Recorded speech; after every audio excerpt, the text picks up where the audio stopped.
UP panchayat चुनाव को लेकर बड़ी खबर है। सूत्रों के मुताबिक अप्रैल से मई में चुनाव होना मुश्किल लग रहा है। यह चुनाव 2027 के विधानसभा चुनाव के बाद ही हो सकता है।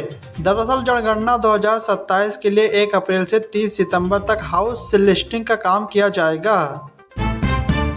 मुख्यमंत्री योगी आदित्यनाथ ने होमगार्ड भर्ती को लेकर बड़ा ऐलान कर दिया है। मॉक ड्रिल की प्रशंसा करते हुए सीएम योगी ने कहा है, आपदा मित्रों को 45,000 होमगार्ड की भर्ती में प्राथमिकता दी जाएगी। अयोध्या से गोंडा, गोंडा से बलरामपुर 6 लेन राष्ट्रीय राजमार्ग की डिजाइन तैयार हो गई है। 65 किलोमीटर की यह परियोजना, जिसमें 8 किलोमीटर अयोध्या रिंग रोड का हिस्सा है, अयोध्या तक यात्रा को आसान बनाएगी। राम मंदिर प्राण प्रतिष्ठा के बाद इस परियोजना को गति मिली है और इसका विस्तार बलरामपुर तक किया जाएगा। यह शामली एक्सप्रेसवे से जुड़ेगा। वाराणसी की गंगा में क्रूज की तरह अब लखनऊ की गोमती में क्रूज का संचालन होगा। पूरी तरह वातानुकूलित इस क्रूज पर ओपन एरिया रेस्टोरेंट समेत कई तरह की सुविधाएं होंगी। एप्पल भारत में अपनी डिजिटल पेमेंट सर्विस एप्पल पे लॉन्च करने की तैयारी कर रही है। इसके लिए कंपनी ने मास्टर कार्ड और वीजा कार्ड जैसे बड़े कार्ड नेटवर्क के साथ बातचीत शुरू कर दी है। अटल पेंशन योजना को वित्त वर्ष 2030-31 तक के लिए बढ़ा दिया गया है। केंद्रीय कैबिनेट में इसे बढ़ाने की मंजूरी दी गई। इस योजना के तहत 60 साल के होने पर हर महीने 1,000 रुपये से लेकर 5,000 रुपये की पेंशन मिलती है। यह स्कीम मई 2015 में शुरू की गई थी। सोना पहली बार 1.5 लाख पार, 6,008 से 18 रुपये बढ़ा। 21 दिन में 21,000 रुपये महंगा हुआ। चांदी 10,000 रुपये बढ़कर 3,19,000 पर पहुंची। योगी सरकार 2027 विधानसभा चुनाव से पहले बजट में बड़ा बदलाव खेलने की तैयारी में है। सभी पेंशन योजनाओं में 500 रुपये पर तिमाही की बढ़ोतरी की जाएगी, जिससे पेंशन राशि 1,500 रुपये हो जाएगी। इस फैसले से लगभग 1 करोड़ पेंशन धारक लाभान्वित होंगे, जिसमें बुजुर्ग, विधवा और दिव्यांग शामिल हैं। गाजियाबाद में शिक्षा का अधिकार अधिनियम यानी कि आरटीई के तहत 13,481 सीटों पर दाखिले के लिए आवेदन 2 फरवरी से शुरू होंगे। यह प्रक्रिया 3 चरणों में पूरी होगी, जिसमें पहले चरण के लिए आवेदन 2 से 16 फरवरी तक चलेंगे। चलिए दोस्तों, अगली खबर बताने से पहले इस वीडियो को भी लाइक करें, शेयर करें और चैनल को सब्सक्राइब करके बेल आइकन प्रेस कर लीजिए।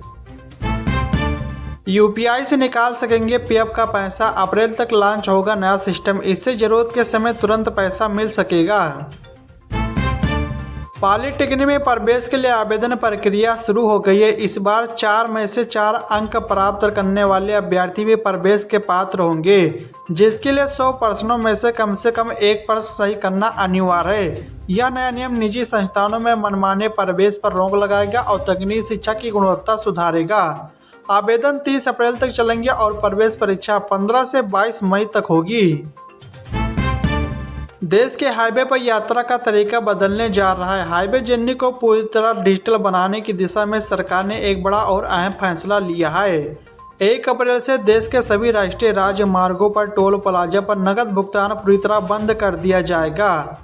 अब टोल टैक्स सिर्फ फास्टैग या यूपीआई के जरिए चुकाया जा सकेगा। सरकार का मानना है कि इस फैसले से न सिर्फ यात्रा आसान होगी, बल्कि समय, फ्यूल और पैसे की भी बचत होगी।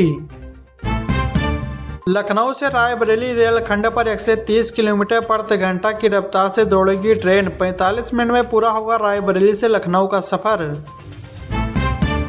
यूपी बोर्ड की हाई स्कूल इंटरमीडिएट की परीक्षाओं को पूरी तरह नकल विहीन बनाने के लिए इस बार नया नियम बनाया गया है। बोर्ड की ओर से जारी नया दिशा निर्देश के मुताबिक अब विद्यार्थियों को परीक्षा केंद्र में प्रवेश के लिए केवल प्रवेश पत्र दिखाना काफ़ी नहीं होगा। उन्हें अपने साथ आधार कार्ड की मूल प्रत रखना अनिवार्य कर दिया गया है। 2 व्हीलर मेकर बजाज ऑटो के सब ब्रांड चेतक इलेक्ट्रिक ने अपने सबसे सस्ता e scooter Chetak C2501 Bharat में लॉन्च कर दिया है। कंपनी का दावा है कि इलेक्ट्रिक स्कूटर एक बार फुल चार्ज करने पर 113 किलोमीटर चलता है और इसे सिर्फ 2.5 घंटे में 80% चार्ज किया जा सकता है। अब गाड़ियां करीब आते ही एक दूसरे को अलर्ट करेंगी। इसके लिए केंद्रीय सड़क परिवहन और राजमार्ग मंत्री नितिन गडकरी ने घोषणा की है कि सरकार साल 2026 के अंत तक देश में vehicle to vehicle communication technology को अनिवार्य करने की प्लानिंग कर रही है। एक्सप्रेसवे हाईवे पर अब ओवर स्पीड से वाहन चलाने का चालान टोल टैक्स के साथ ही फास्टैग के जरिए कट जाएगा। जी हां, यमुना एक्सप्रेसवे व अन्य हाईवे पर हादसों में कमी लाने के लिए एडीजी जोन ने इस संबंध में निर्देश दिया है। लखनऊ का प्राचीन चारबाग बस स्टेशन आधुनिक होने जा रहा है। निर्माण कार्य के बीच वहां आने वाली बसें दूसरे बस स्टेशन पर शिफ्ट होगी। अयोध्या धाम और पंचकोसी परिक्रमा मार्ग में नॉन वेज पर पूरी तरह प्रतिबंध लगा दिया गया है। होटल, ढाबे, गेस्ट हाउस के साथ अब ऑनलाइन फूड डिलीवरी पर भी रोक रहेगी।